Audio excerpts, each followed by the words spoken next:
Agora a gente vai falar sobre energia potencial elástica. Nós estamos falando sobre energia mecânica.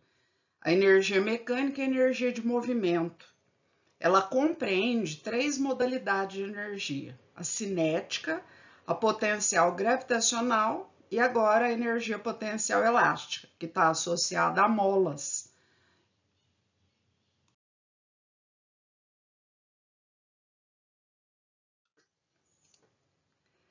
A energia potencial elástica, ela depende, lógico, da força elástica.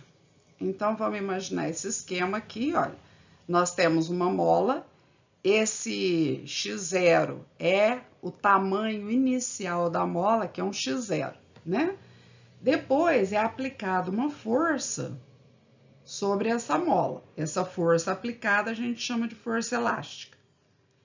E a força elástica, ela vai provocar uma deformação. Essa deformação, esse pedaço que a mola aumenta, a gente chama de elongação.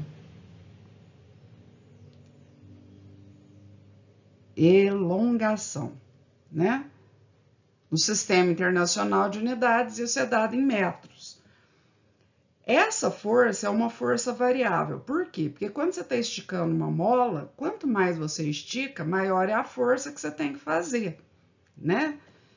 E quando a gente quer calcular o trabalho da força elástica, porque a força elástica é uma força variável, nós vamos ter que usar um gráfico. E a área do gráfico é que vai dar o valor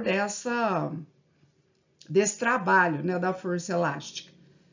A área do triângulo é base vezes altura dividido por 2. Então, se a gente olhar aqui do lado, ó, a área do triângulo, a base. Quem é a base? A base é a deformação, é o x. A altura, quem é? É a força elástica, certo? Lembrando que a força elástica que nós já estudamos, força elástica é dada por essa expressão, né? K vezes x. Esse K é a constante elástica da mola, que depende se a mola ela é molinha, se ela é mais dura, né? Se ela é mais fina, mais grossa, então mais fácil ou mais difícil de esticar. Isso é que vai dar a constante elástica da mola. E o x é a elongação, é o quanto de deformação que você provoca na mola, né? Essa constante elástica, ela costuma ser dada lá no Sistema Internacional, ela é em Newton por metro, a força elástica é em Newton, a elongação é em metros, isso que eu estou dizendo é usando o Sistema Internacional de Unidades. Agora, voltando à direita acima aqui, olha, eu falei para vocês que a altura, ela é base vezes altura. Na hora que a gente desenvolve a expressão, olha só, nós vamos ter base vezes altura dividido por 2. Nós temos, então, a deformação. A deformação é o x, e essa força é a força elástica, que é o Kx. Então, vai ficar o quê? Kx vezes x, que é o Kx ao quadrado, sobre 2. E por que sobre 2? Porque é a área de triângulo, né, gente? Aí, resumindo, energia potencial elástica é Kx ao quadrado sobre 2. Quando é força elástica, é só Kx. A energia potencial elástica é Kx ao quadrado sobre 2. A energia potencial elástica, ela é dada em Joule.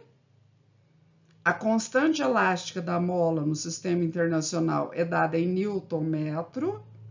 E a deformação é dada em metros, certo?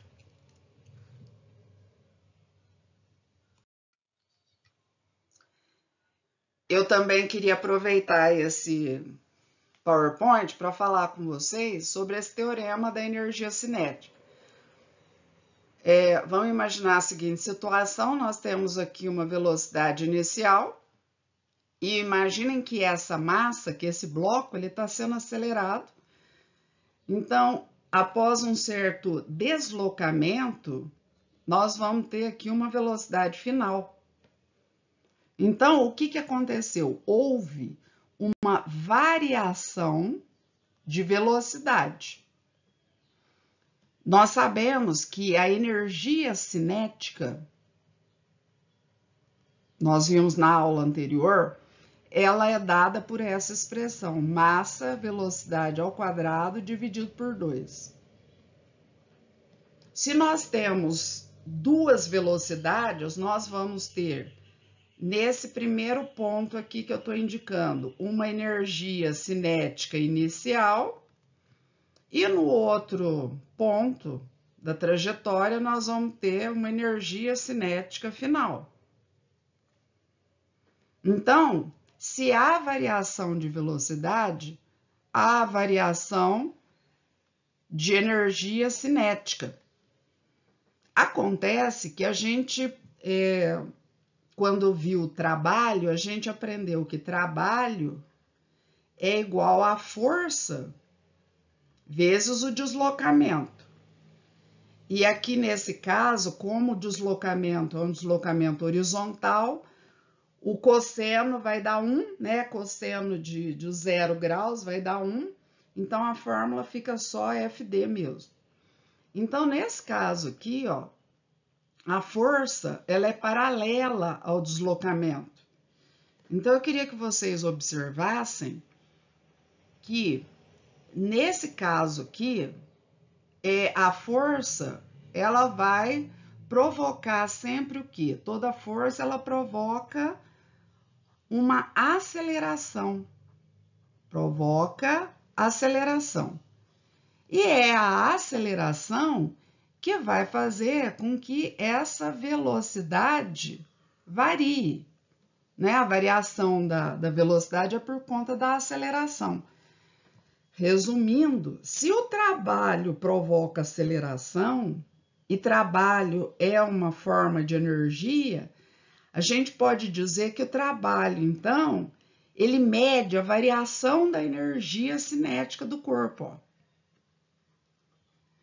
Então, pelo teorema da energia cinética, o trabalho é igual à variação da energia cinética, que por sua vez é a energia cinética final menos a energia cinética inicial, certo? Que é dada por essa expressão, ó, massa, velocidade final ao quadrado sobre 2, massa, velocidade inicial ao quadrado por 2, porque esse daqui é o valor da energia cinética final e esse é o valor da energia cinética inicial, certo? Então, quando pede um trabalho qualquer, qual é o trabalho que foi realizado? Se você tiver uma velocidade inicial e uma final e um deslocamento, basta ter massa e velocidade que vocês têm como calcular o valor do trabalho, certo? É isso que eu queria falar com vocês. Nesse slide, eu queria dizer a vocês que quando a gente está falando de energia mecânica, a energia mecânica, ela está associada à energia cinética, ela está associada à energia potencial gravitacional e ela está associada à energia potencial elástica. Essas são as 3 modalidades de energia. No caso do bungee jump, por exemplo, pensem, no início da queda, a pessoa está a uma determinada altura, então ela tem energia potencial gravitacional. À medida que ela cai, ela estica uma mola, então ela vai ter energia potencial elástica, mas ela também adquire velocidade, então ela também adquire energia cinética. Então, uma energia vai se transformando na outra, certo? Então, nós poderíamos dizer que no início da queda no bungee jump, toda a energia mecânica é energia potencial, é do tipo mgh. Tem a massa, a aceleração da gravidade é 10, e a altura da qual a pessoa vai saltar.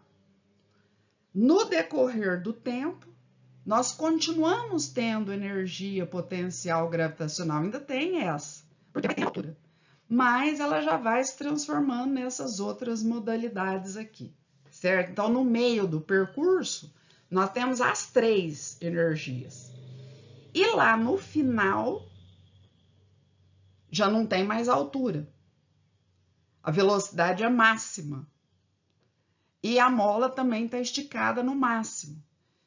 Então, aí nós vamos ter, lá no final do movimento, nós vamos ter, num tempo muito curtinho, a velocidade máxima. Logo em seguida, a pessoa para retornar. Aí toda a energia potencial gravitacional é transformada em energia potencial elástica, certo? E isso acontece por quê? Porque se a pessoa para poder retornar, aí não tem energia cinética. Aí só vai haver energia potencial elástica. E aí o movimento retorna e recomeça, tá? Isso é uma fala a respeito do bungee jump. E por último, é um pequeno exercício. Então, vamos imaginar aqui que tem uma mola e está falando em comprimir a mola em 50 centímetros. Então, isso aqui é elongação. É o X, é o quanto eu vou comprimir a mola. Aí, para fazer essa compressão, né, a força necessária, que é então uma força elástica, porque é força para comprimir a mola, é de 10 newtons. Aí pergunta, qual que é a constante elástica da mola? Constante elástica é o K, né?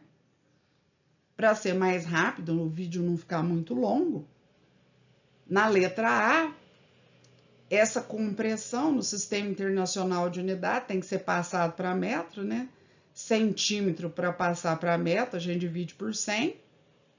Então, nós temos lá o X, a elongação. Nós temos a força elástica. A força elástica, eu já comentei com vocês, que ela é dada por Kx. Então, a gente substitui a força elástica, que está bem clara lá no problema.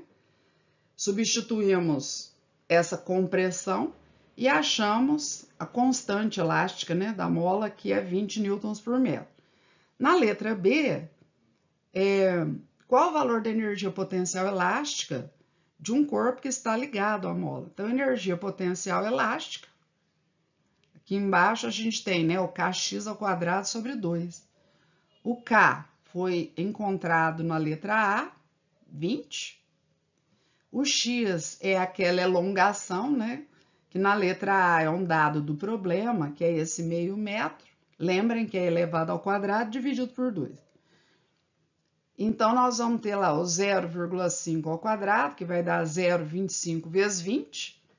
20 vezes 0,25 multiplicar por 0,25 é a mesma coisa que dividir por 4, né? 20 dividido por 4 dá 5. E 5 dividido por 2 aqui, que é da fórmula, vai dar 2,5 joules. E depois, na letra C, pede o trabalho realizado pela mola quando o corpo for liberado, né?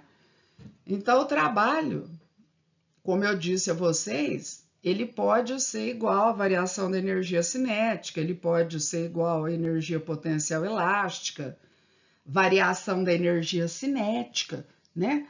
Por quê? Porque trabalho é uma forma de energia. Então, como tudo faz parte da energia mecânica, de movimento, uma energia vai se transformando na outra. Elástica, cinética, potencial, né? Então, nesse caso aqui, o trabalho é esses 2,5 joules que foram encontrados na letra B. Essa questão até é para a pessoa entender que eu poderia ter feito a pergunta B ou a pergunta C, e ambas são as mesmas. Ou seja, eu quero dizer a vocês que ou eu pergunto de uma forma ou de outra forma, se refere à mesma pergunta. Perguntar o trabalho da energia potencial elástica do corpo está ligado à mola é a mesma coisa que perguntar o trabalho realizado pela mola sobre o corpo, certo? Pela força elástica, né, da mola sobre o corpo. E outra coisa também, eu queria que vocês entendessem que, olha, nesse problema, como foi dado o X e a força elástica, eu poderia direto ter perguntado, por exemplo, trabalho. Aí, na hora que você escreve a fórmula do trabalho, né, que é o kx ao quadrado sobre 2, nesse caso, que é da energia potencial elástica, você pode ficar na... Ué, mas cadê a constante elástica? Então, antes, você tem que achar a constante elástica para depois achar energia potencial elástica, certo? Isso faz parte do raciocínio. Então, é isso que eu queria estar comentando com vocês.